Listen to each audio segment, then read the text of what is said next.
companies before, and their CSR is so sensitive to minute movements in the price of their commodities that it makes the funding stream for their programs often highly unstable. So a $10 difference in the price of platinum or gold or what have you can kill an HIV/AIDS program or kill a malaria prevention program overnight. So what this panel is about is bringing private sector engagement out of the CSR charity realm, which is based on truly discretion and whim, and more into the mainstream of business and its convergence with development objectives. We have a bunch of companies here who will be able to tell you about their perspectives, and I hope as true practitioners and professionals, you'll take the opportunity at every instance to ask and to make contributions yourselves as to what's happening, what you want to see happen in terms of private sector engagement in our development space. So with that, I'll turn it over to the panel, ask them to get started, and again, welcome you to 2004 SID-US Annual Conference. Thank you.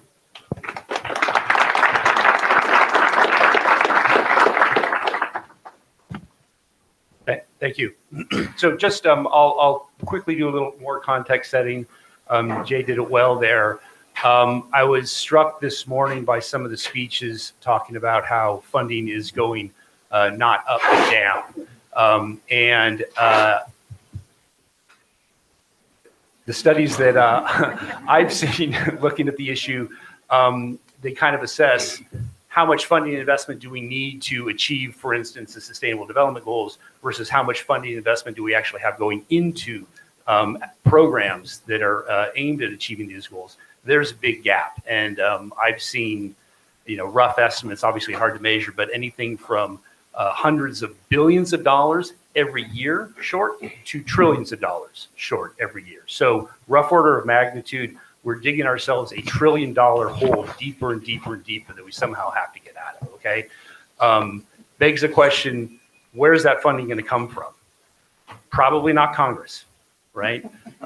So where might it come from? Potentially the private sector. The private sector does invest trillions of dollars in businesses that do provide goods and services that could enhance development if they reach the right population. So this is a conversation we want to try to have this morning, okay? Introductions, we should probably do that. Why don't we start down there with you, Jennifer? This is working? Okay. Hi, everyone. Thanks, Kurt. So great to be here. Jen Seiler with GSK, and I lead our global corporate government affairs leg in DC. For those of you who don't know, GSK is a global biopharmaceutical company really focused on treating and preventing disease through vaccines and medicines. I am just about a year into this role, and before my time here, spent a lot of time in NGOs and also at USAID in the Center for Innovation and Impact. So have been on both sides. I will share more on that later, but excited for this discussion. Good morning, everybody. I'm John Hickson. I'm the Chief Sustainability Officer and Head of Global Government Affairs for Yum Brands. We focus on chicken, tacos, and pizza. So it's KFC, Pizza Hut, Taco Bell. Lead our macro sustainability programs and includes all of our environmental risk when we think of supply chain, human rights, those sorts of activities. Been with the company about 7 years. I always say kind of career-wise, I've been kind of a global wanderer in the world's food system for about 30 years and did 12 years with Cargill kind of around the world in various smallholder programs, and then worked a lot on Capitol Hill with trade policy and developmental policies in kind of the food and ag space. And pleasure to be here. You're making a payment company sound pretty boring with the tacos, pizza, chicken. I mean, those are everything I love. And drugs. Yeah, Kurt, you said that. I didn't say that. Hi, everyone. I'm Worku Gachu. I lead Visa's North America Inclusive Impact and Sustainability. And so what that means is at Visa, my team tries to figure out how do we leverage our products, our technology, our people, and our brand to drive social impact and environmental impact. It's great to be with everyone. Excited to see so much interest in private sector engagement in the development community. Prior to Visa, I spent about a decade on Capitol Hill, where I worked on the Committee on Foreign Affairs and had a hand in helping authorize and appropriate the Function 150 account, which is what funds a lot of the development work. And then I went to the Development Finance Corporation, which is the private equity arm, essentially, of the U.S. government. So thrilled to have this discussion today. I mean, you think you have it bad. We got drugs, pizza, money, professional services. My name is Kurt Dassel. I'm a managing director at Deloitte. I've been in consulting for about 25 years now, doing a lot of different things, but probably the vast majority in economic development and international development. I'm very happy to be here. Warku, let's start with you. Maybe tell us a bit about some kind of private sector engagement experiences you had, or maybe one. I'm looking at the clock, and maybe start with sort of on the CSR side of things. Cool. So I appreciate the way you're going about this, recognizing the philanthropic side and the commercial side. It's an important distinction for a lot of those in the room. On the philanthropic side, my mind goes squarely to our financial education work. Visa being in the payments world, processing 30,000 transactions every second, right? At our scale and our reach, we want to ensure that people are truly understand the power of money, what's needed to borrow, save, and spend, as this continuum to be fully included in the financial system. For us, right, if you're to be successful, to thrive, to grow, you need to be included in the digital economy. And so we understand that folks might not have equal access to financial education. So we commit a lot of philanthropic dollars to our nonprofit partners and others on the front lines, working with individuals and small businesses in really ensuring that they have the skills to interact and engage in the formal financial system. And so those are traditional grants. We give it to nonprofits that are focused on affordable housing, that have a community angle, health as well, a lot of financial education nonprofits. And we do that because we think it is our obligation to do so. And we don't expect any particular return on that investment besides the beneficiaries from those nonprofits actually improving their skill sets over time. And can you give us a sense of the scale of those sorts of programs? In terms of reach, our last fiscal year, we've reached globally, I think 6 to 7 million people through our different financial education programs. And what is unique about Visa is that we try to bring a whole Visa approach to this work. So I mentioned earlier in my opening remarks how we try to leverage, our brand, our sponsorships to drive these goals. So, Visa has a relationship with the NFL. We're one of the primary sponsors of the NFL. And so we worked with them to develop a financial education football game where we are gamifying the actual content around understanding the basic principles of financial education, but using the hook of the NFL and football players to generate that interest. We do the same thing. We're a sponsor of FIFA and the World Cup, right? And so we created a financial soccer program where soccer resonates around the world, right? And so all of a sudden you see students, you see younger adults really being excited to talk about themes around financial education that they otherwise wouldn't have because of these platforms. I think they call it football around the world. It was a big branding debate because we had financial football in the U.S. So what do we call financial soccer elsewhere? So there were a lot of PowerPoint decks on that.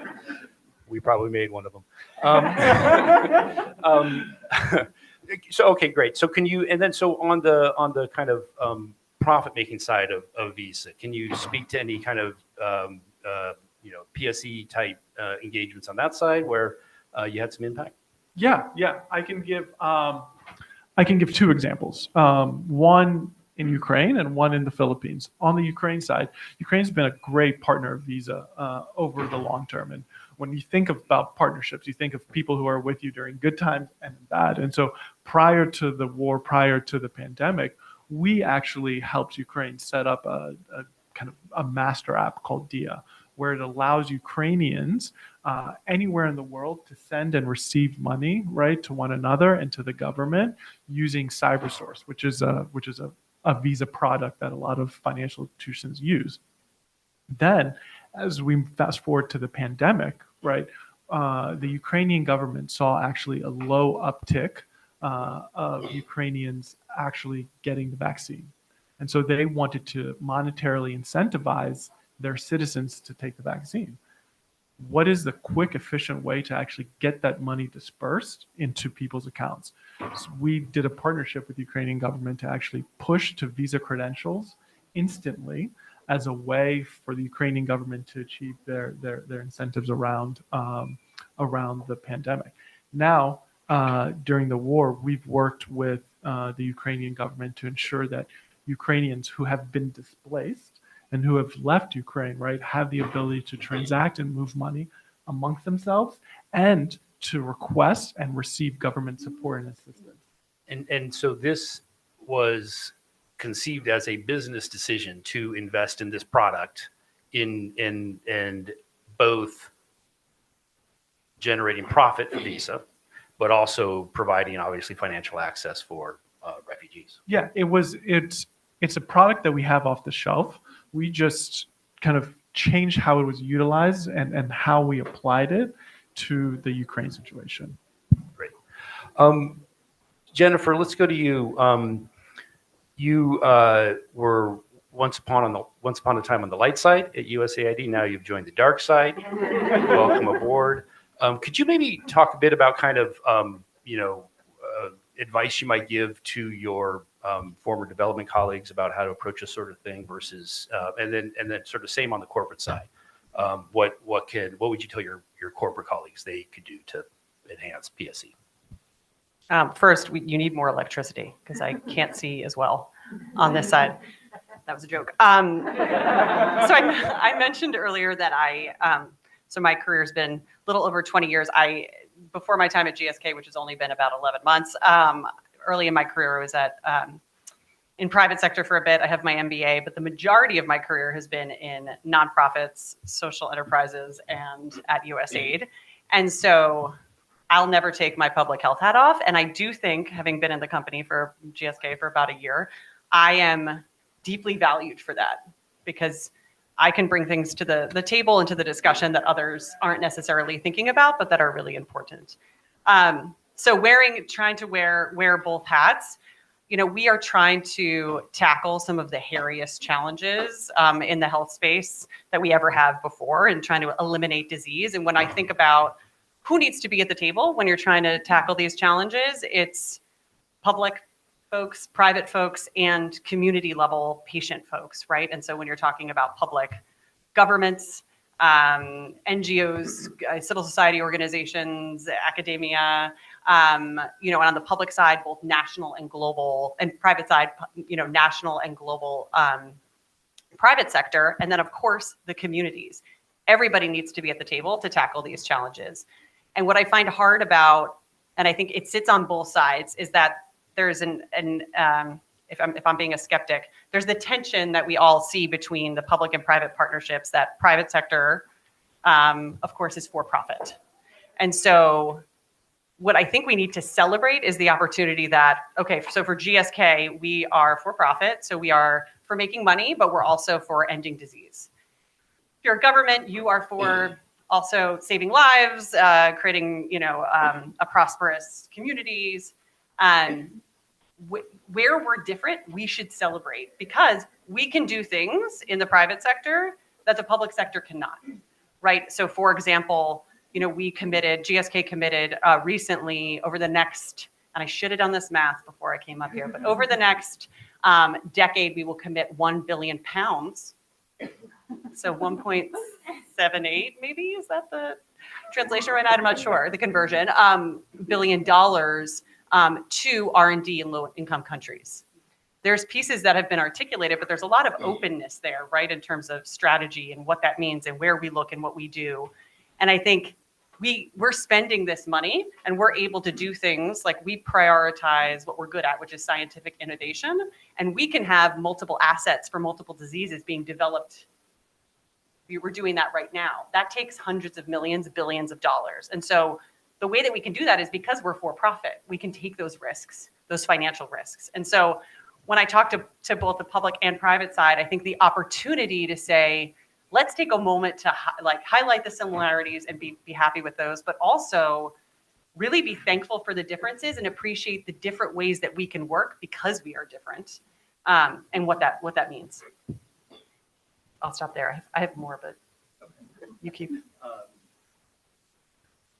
I'm really bad with a handheld mic. The other thing I do is I, in and out, which is quite annoying. John, let's go to you. So maybe give us a story, if you could, about could be Yum, could be prior years Cargill, wherever, about a kind of a PSC effort with a for-profit, with the profit-making portion of a company. Yeah, I feel like I need like a hi, I'm John, and I work for the dark side kind of intro or something. But no, most of my experience really has been, I'd almost call it like shuttle diplomacy, because we talked a lot about where you engage with the corporation. Is that with your foundation side? Is that with the P&L kind of product line side? I think because I was a recovering lobbyist when I did a lot of this work after traditional lobbying in DC for like a decade or so, getting pushed into more of this side, it was really more about bringing it all together. So I think we historically, like I look at the projects we do at Yum, we do a lot of work on antibiotics right now. And we're doing research on antimicrobial resistance and how do we get better behaviors within the world's food systems on antimicrobials. We're part of a consortium in the US on baseline research in US feedlots on antibiotics. Because it's really, we don't know what the data of usage there is. So we can collaborate there. That's a nice project. It's about $400,000 of research that we're sending out to our land-grant universities to study the antimicrobial usage in beef. Compare that, though, with what we can do on a commercial project where we spend well over $5 billion a year on poultry every year. So we're joining a much larger, more impactful collaboration there, I would say, around just global education in our emerging market supply chains. And the way those pop up within the company do look different. So we'll have the research project on the kind of foundation side, but I think we really do look for ways you can build it into the system organically, that it becomes a purchasing specification, a long-term behavioral change. We look at some of this in our decarbonization work too. We've got great research on if you have to do something and cut a check each year from the company budget, it's like one thing, but if it's built into your overall operations, the durability of it's much better. And I think when we think of the projects that I've done across lots of different supply chains, those that have remained were always the ones that we could analyze and say, if we take the USA batch dollar, the corporate dollar on the foundation side out, is it still going to go on? And I do think that's what development is when you can do those things that enhance income, enhance smallholder opportunities, growth, education systems. That's the ongoing nature. So again, most of my work is kind of arbitrage a little bit of between how do you get to one side to get some seed money to start it, and then find ways to pull it kind of operationalized within your system. Could you, so you've worked both with the corporate philanthropic side, but also the businesses. Can you talk a little bit about the differences between those two, like culturally, incentive-wise, that kind of stuff, and maybe what advice would you give to folks about how you would engage one side of a company versus another side of a company? It's funny, I give a lot of advice to young people going into sustainability because that wasn't a thing 30 years ago. Like that wasn't a real job. My dad still thinks I have no real job, by the way, but that's growing up on a farm. But the advice I would always give is for the young people going into sustainability, which I think reflects a little bit of maybe how you may want to think about how you approach the different sides of a corporate partnership. For young people, I can't tell you how many people I have worked with over the years that have come out of college uber passionate and then just, get enormous resistance. And I was like, my advice is kind of a bubble bursting advice for them. I'm like, go own a P&L first. Like when you understand that side of the business, then you can go in and really kind of change the world. I have seen so many young people go into an operational business where they want to change the world immediately. Like, oh, wait a minute, we've got restrictions on budget. That's not supposed to be that way. So I think when you think of that engagement, oftentimes I would just look holistic on where your projects are too in terms of how they fit. So I think there's naturally easier pathways traditionally with most of the CSR foundation kind of grant making side. Feel free to start there, but ask that staff questions of how this may fit long-term into product line, business line, supply chain, X, Y, and Z, whatever you're working in. I think getting those things off the ground is proof of concepts, but always be asking your partner, because sometimes especially I've worked in, the largest privately held company and the second largest restaurant company in the world.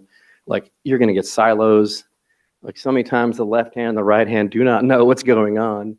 So keep prodding those questions so that you can get a good view, so that over time, I think you do want to try to move those projects to be more built into the operation. So ask questions, start with the easy spot, get your engagement, and then make sure you're having probing questions with your partnerships of how would this look on an ongoing commercial basis. Can I make a comment on that, guys? Yes. On that? Yes, you're on. I'm on? I'm on. Okay. Really? I Sorry. can hear you. Can you hear me? Okay, great. Now I'm on. I completely agree. I mean, the silos exist everywhere, right? Like, they exist certainly in the public sector and in the private sector. And I think that's one of the biggest challenges also now being inside of a private sector company is there's so many silos on both sides. And how can we start to normalize more strategic high level conversations? So I mentioned earlier a huge commitment, billion pound commitment to R&D in low income countries. We should be having conversations now with USAID and others at a high level to talk about some of these things. And to some extent, those are happening. But if partnership is, for example, very timely, rollout of the malaria vaccine, if it's hitting the ground and the rollouts are happening and the partnership has become so obvious and evident, it's necessary, great. It's later than it should be, because we should be starting so much earlier and we could be driving so much more impact more quickly if we do that on both sides. So I think the silo point that you were just making is so important. And if there's a way that leadership within both private sector and public sector can try to kind of cross over those pieces to have some of these strategic conversations, I think we could be driving greater levels of impact. But I think part of the silos relates to also how you're talking to the different entities. When you're talking to our philanthropic, our community impact teams, right? The metrics that they're looking at are around impact, outcomes, outputs, right? When you're talking to our product and sales teams, they're looking at revenue targets, users, payment volumes, transactions. And so it's really important to understand the metrics that the counterparties are being assessed by, and what are you bringing to the table to actually support them in achieving those metrics. That's how you change the discussion. And that's what took me a bit to realize on the dark side, supposedly. I saw a gentleman in the back starting to raise. So let's pause here and let's maybe open it to the audience. And I saw you first, so go for it. I'm pretty loud, so I think people will be able to hear me, but let me know if not. The question is mostly for John, I think that's the name, my business not great. Sorry, Young Brand. But I think it can apply in other contexts to all of the panelists. And, I'm really interested, what you said makes sense about kind of, you certainly have to be strategic in your engagement, right, with corporate partners, and you have to approach it understanding the operational, and the realities in the P&L. I'm curious, what is the appetite for within your organization? You're working in food supply chain, right, and food systems more broadly.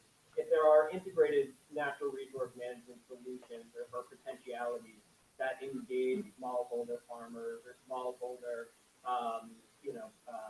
pastoralists, et cetera, that can be integrated into your operations that you're saying for sustainable solutions, but requires potentially a long-term upfront investment, piloting, and scaling. Like, is that, where does that, how does one even engage in that conversation with an organization like this? It is hard, because if you go straight to our poultry supply chain team, maybe they'll find that right person in that mindset. So it is hard. It's not easy. And I don't think there's a a one-size-fits-all solution. Unfortunately, like I said, I don't have much. I have a lot of battle scars, I feel like. So one of my battle scars is like an inverse curve to the relationship or impact you can have in landscape-based programs. If you start at the landowner, operator level, first off-taker, primary processor, further processor, and I'm going to fall out of my chair before I get to a restaurateur, right? So it's like, yeah, and by the time you get to Visa, it's like, I used to have I worked a lot on palm oil. I say credit card ATM machines are tearing down the jungle, because you can get to this logical conclusion that misses the point of impact. So I guess understand where you are on that point of impact first and foremost. And then I think kind of help, it's an educational process for us too, to understand what the journey would look like, what the business case would look like. So we do it. I will sadly say my career's been marked by crises as much as anything, right? So most of our smallholder work that I've been engaged in, and palm oil, for example, was in dark days of the dark side, and really getting early policies around deforestation, exploitation established. And, so still take those lessons. I'm still on an RSPO committee on jurisdictional working groups, because it's about how do you change the jurisdiction or the landscape. And I personally was engaged with that because that's the way you get smallholders rolled into it. It's super easy in a large corporate supply chain, and we see this a lot with our food safety standards now at Yum, to just go straight to the big guys because they've got the capacity to meet your higher food safety standards, higher deforestation standards, et cetera. So I think it is a journey, but help the company understand how it can emerge and fit in there is, as I think, the first step in that process. And I'm fully aligned too with starting with both sides. Don't feel like you've got to get siloed, because it's just oftentimes really hard to find the commercial guys. They don't think of that level of engagement, and you need a good broker internally to help carry your message. Yeah, I would just pile on that with finding champions. There are plenty of people and companies that are interested in doing this sort of thing. There are plenty of people and companies that are not interested in doing this thing, right? So if you find a champion, grab them and don't let them go. Any other questions from the audience? I think my voice carries too, so I won't have a microphone. I'm Marlene New. I'm from Heifer International. I'm curious, and this would go to anyone on the panel. The development space is really moving to locally led. We're wanting our countries and our staff there on the front lines to really drive innovation. And you spoke, Jennifer, about silos and about strategic global conversations. How have you all managed that disconnect between the global conversations, but it really needs to be locally led? It's hard in NGO, an INGO like I'm in, and I'm curious, are you all facing that same struggle to get your local staff engaged in global initiatives that you are, that your leadership feels passionately about? Yes. But I would say, I'm fortunate, I guess, because I've worked both sides of the coin. So, living in developing economies in Asia for a few years, that local context is super critical if you're going to actually succeed at the project. I think I had that in my notes here on that point of engagement design too, is make sure you understand that local context. So I love where you're headed with that question, because I do think that is critical and can easily be missed by HQ in whatever geography they're in. I always used to say nobody moves to I lived in Singapore, nobody moves to the other side of the world to follow their corporate headquarter mandates. So you have some agility out there, but you have to figure out how you translate that. You have to figure out how you translate that into getting buy-in into those, especially on those foundation projects, the bigger dollars. But the more you can even bring in that local content, when you're talking with the headquarters, the more your organizations that do have those people out on the ground can tell those unique stories of local context, can be eye-opening for somebody sitting in the headquarters who may not, that may be the hook that gets them interested. If you talk about whatever local context you're solving for, those are interesting stories that you don't always resonate, especially in a US or European context for in the headquarters. I mean, just to add on to that, I couldn't agree more with what he said, but also it's important not to forget that much of the innovation that the headquarters hoping originates and the new ideas come from the front lines. And so, I'm thinking about an example where we in the Philippines, right, we're looking at climate and disaster response. And working with Oxfam, right, we were able to develop a anticipatory cash disbursement or digital disbursement of funds for individuals in the Philippines in anticipation of a potential future natural disaster. And that work and that innovation came from, partnerships with Oxfam and partnerships with our frontline staff. And so we've seen now, anticipatory responses being 4 to 1 times more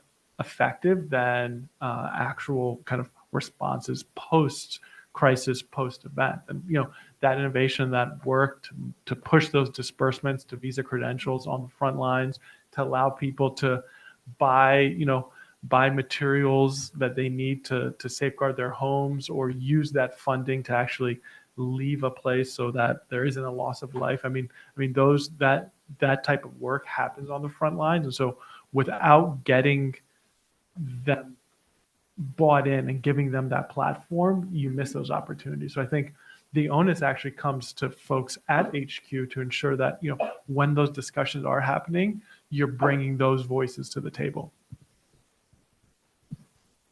Yeah, I think that one barrier that companies experience kind of having some impact in what we would consider a development context is that they are taking the business model that works in the home country and rolling it out wherever, right? And that's just a sure recipe for it not working. And so getting that local context and innovating the business model, right, so that it does work here, there, and wherever is super important. Thanks very much. I don't know that my voice is actually loud enough. I'm right here with the microphone. Is this on? Yeah. Hi, I am Michelle Laird. I work with PACT, which is an international NGO. And we do work with a lot of corporate partners on ethical supply chain work. And we're very locally focused. I think we're known for really working with local partners as well as our local teams to undertake these types of projects. However, what we've noticed is when we're interacting with different corporate partners, usually it's like for one locality, like it's not even just one country. It's like one city, or it could be one region within a country, and for 1 year. And I think that local effort is really important for the work, but we're losing these kind of economies of scale of getting going and really using similar approaches and learning from them and moving across to different countries. And we've had conversations with certain corporate partners with regard to maybe developing a global partnership, and what do we want to do as a larger goal, not just that local goal, but really how do we really want to move the needle and shift?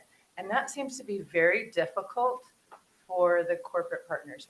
I won't name them, but we did have one that spent 3 full days workshopping with us, trying to move in that direction, and then they had turnover within their organization, and that was paused. But I was just wondering if you could share with me and us why that's challenging, perhaps on the corporate side.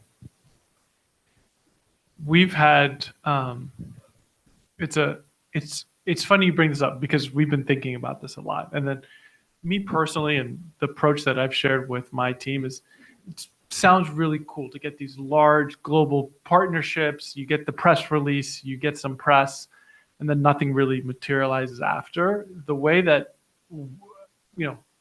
my team approaches it is, we actually like to start small, see what works, see what doesn't, and kind of create a snowball effect, right? Actually starting from, let's try to get this little thing done with our 2 organizations or our 4 organizations. Let's figure out what's the shared value prop? What is the expertise of each person? What can they bring to the table? Can we get this little thing done? And if we get that little thing done, you learn how to work with that person. You learn, their intricacies, what they need. And then from there, expanding and growing the relationship and growing the impact. And so I start backwards sometimes. It's great to have the big global stuff, but starting small, understanding those nuances has been effective. And I think for one primary reason is that you can move from strategy to execution to results a lot quicker. And one of the things that I've noticed being in the private sector is that a lot of the results are on a quarterly basis. So on a fiscal year basis. When putting on back my development hat, expectations and outcomes are years away, right? And so how do you translate, a intended impact that will happen for a community 7 to 8 years from now, when I need to go to my chief finance officer and explain to him what I did last quarter, right? It's understanding that nuance and difference. Yeah, I mean, it's a fantastic question. And having been on the side of also helping to run some grand challenges at USAID where we're like starting small with pilots, and it's kind of the question is, well, what's the sustainability here? What's the scalability? What does that look like? And I think, Worku, you also brought up earlier the idea of what are the internal metrics? So understanding too, what does success look like for you, but what does success look like for the company? What is like the snowball effect of that may look great for you, but on this side, the expectations are different. So understanding upfront what that means. But I also have seen even in inside the company, we've recently at GSK made really, I think, progressive commitments around climate and nature, right? And so that to lower carbon emissions by 80% across our entire supply chain by 2030, and then to net zero by 2045, and trying to be very aggressive on nature. Because we got those commitments made by leadership, we can now work back into that, right? So it's also some of these higher level conversations where whatever your issue area is like getting some of those bigger commitments to be made. Obviously, that's not the easy part, but that too to anchor onto helps when you find those champions inside. They can use that as a mechanism to push forward scale. Maybe one just follow-up point to build on is like, you got a lot of wind at your back right now too. So I would, again, I'm mainly talking from a food context, but we did a bunch of risk assessments years ago on with the WWF on supply chain risk assessments. Basically pointed to what you'd think of as hand-picked agriculture commodities are the highest level of human rights abuses, whether that's palm, vegetables, in the tropics, kind of fits the pattern where a lot of challenges are. When you look at the changing regulatory landscape now of like anybody, Europe, for better or worse, is in the middle of passing a huge number of extraterritorial laws. And the due diligence requirements are going to force a lot of us. I think the opportunity space is the first reaction I suspect most companies will probably do is get a measurement system, because if you don't have that, you can't report and comply anything at all. But there's going to be huge wind at your backs, I think, we're leaning into SEDEX and a number of other things to go, to your point, in a harmonized way, create an easier platform for our suppliers to record human rights, measure it, monitor it, have standardized platforms. So you got wind at your back is, I guess, the good thing. But I think strategically around how your partners might fit in with some of those macro regulatory changes, because it's going to create a different level of demand, I think, over the next 5 to 10 years than you've had now. I think the only thing I would add is know your customer, right? You're pitching, so know your customer. And you are running a program that's having development impact that you like. And that should be part of the story. Like, people in companies like to have good positive impact as well. But to Worku's point, like, show other parts of the company how you are making the company money, how your program is making the company money. And if it's a good story, that will get people's attention, especially if they're not making a lot of money for their company. Yes. Yeah, so I just had a really quick question, maybe it's across but you mentioned the mandate there. And, if you're Young Foods, you kind of can't not be in Europe, right? So you have a footprint there, you're subject to these mandates that are going out, for instance, for climate, down to scope 3, right? So, and for human rights, down to your suppliers, are they employing business workers? That type of thing. So, to what extent have you seen movement, I think, in each of your businesses in terms of, like, because you get a pioneer like Europe as a geography, or maybe California and the U.S. on climate, that starts to spread across your operations, like horizontally? I wish I had a great answer for you. California, by the way, is on the coast of France, so it's right there. So I think, one thing, it's for better or worse, unfortunately, I think in most companies, we take it up to our enterprise risk. So we've kind of, what this has done is over the years, elevated a lot of our kind of social and environmental risks in the ESG category. They've slowly crept up, and we look at the reality and the costs and benefits of addressing them, and have a lot of conversations with NGOs about this. Sadly, a lot of what we first do is avoidance. Like, we don't source beef from Brazil because there's too much deforestation. We can't get our hands around it. TNC hates me for that because I love those guys, but we'll try to do a project there, but I can't have a business case to spend much money there. It's going to be purely charitable because we've just made the determination that that's too high a risk, and there's no realistic traceability system. So I think kind of there's a little bit of reaction, and I think that's going to be a really interesting shift macro level with where Europe's food system goes, because they historically outsource a lot of their feed grains and a lot of their proteins actually too to Brazil.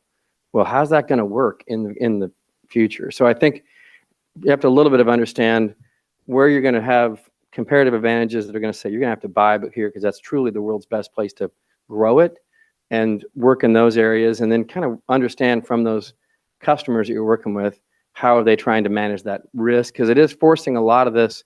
I love to do it when it's more on the development side and you're noble and you're building it in as a P&L. There's a practical reality of we're all trying to do risk mitigation too. So it's kind of balancing those opportunities and risks, I would say. I mean, for us, I think it's one of the benefits of being a truly global company. I have a counterpart who leads our vertical in London, and I talk to her every few weeks, and I get insights, her thoughts around what are, not only the regulatory kind of aspects on the sustainability side happening in Europe, but what are our clients' reactions? What are the consumers' reactions? What are the products and solutions that we're developing to actually help support and achieve these things? And then what's the uptake and what's the KPIs on those? And so her and I discussed, I said, oh, like that one seemed to be working well. Like, should we bring that to the US and try it in preparation? So I use it as more of a learning opportunity than anything else. I don't know. You already asked one too. I mean, it's.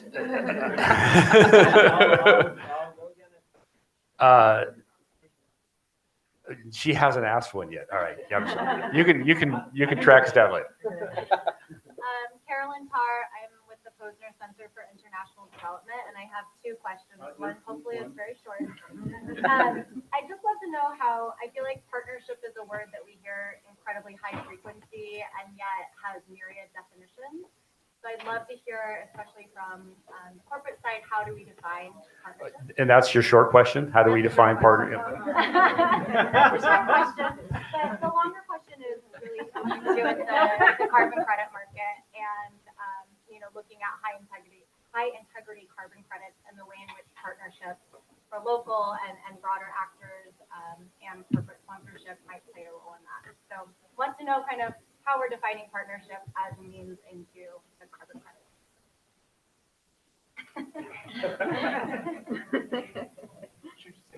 Well, I'll do the carbon one. You do the partnership. Okay.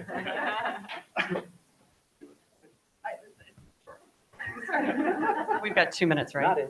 2 minutes. Well, why don't I address the partnership piece and how we define partnerships? I think it's such a good point, and I think we actually need to get more nuanced in the language we use in terms of, and also looking at partnerships from kind of philanthropic lens versus shared value and impact, and really using that language more because the expectations then are more clear.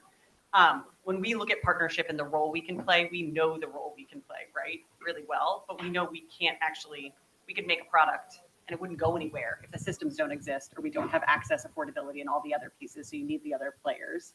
But I think it's really important to maybe lean in more on the terminology and create more nuance with that. I'll stop there because I know we have 1 minute. For me, partnership's quick. It's more than one project. For me, we do a lot of spot market things. It's those ones that are more durable and long-term. I think that's when you really evolve to be a multi-year partnership. That's probably a a new denominator of one, but that's kind of, I think, how I view that one. On the carbon markets, it's super interesting, super volatile space, especially say in a food systems context. Kind of the pressure around aspiration and the pressure around commitments has somewhat exceeded the capacity for measurement. So you've got this inherent conflict of like, how long does carbon stay in the soil, and what's the word deforestation mean? You know, we worked hard to get one of those in Southeast Asia. We still don't have one for Brazil.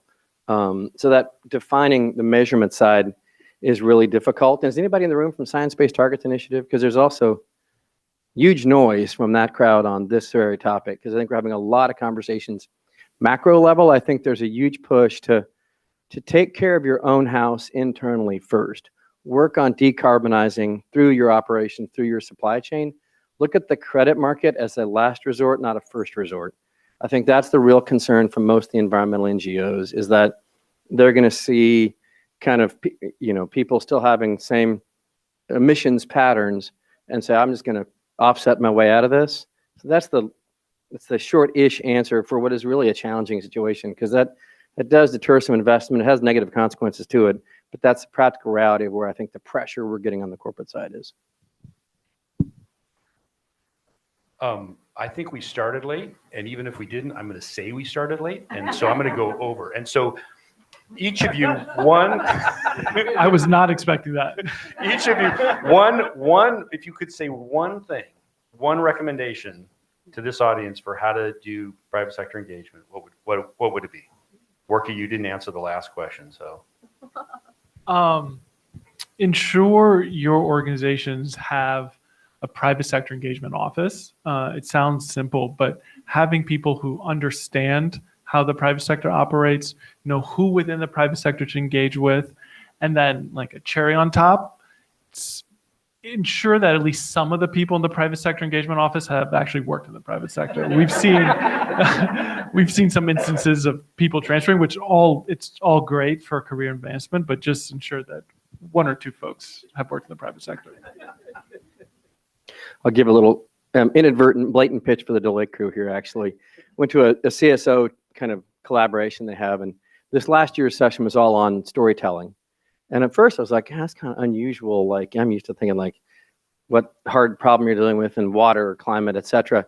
It was a great reminder of the power of your story. I think when you get ready to engage with a corporate partner, have that story tight, meaningful, interesting, and grounded in what you know of that audience. I think that really is something we kind of blow past occasionally, is the power of pressure testing all the elements of your story so that it has a good hook, has a good deliverable, and get that pitch right. I guess I agree with what you both just shared, and I think for those early career folks in the room, take a chance and look at opportunities also in the private sector to gain that experience and exposure, so then you can join teams that are focused from the public side on engaging private sector companies. But it really is just, what I'm trying to do internally at GSK is build more fluidity between particularly US government and ourselves to create transparency, but to create just awareness of potential opportunities, right? And so for those kind of potential skeptics out there of the engagement with private sector is also, how do we normalize it in a way? We talk about it a lot, but there still is a taboo. Right, and so how can we do that together? Because I think it's also internal PR to some extent. Awesome, thank you all.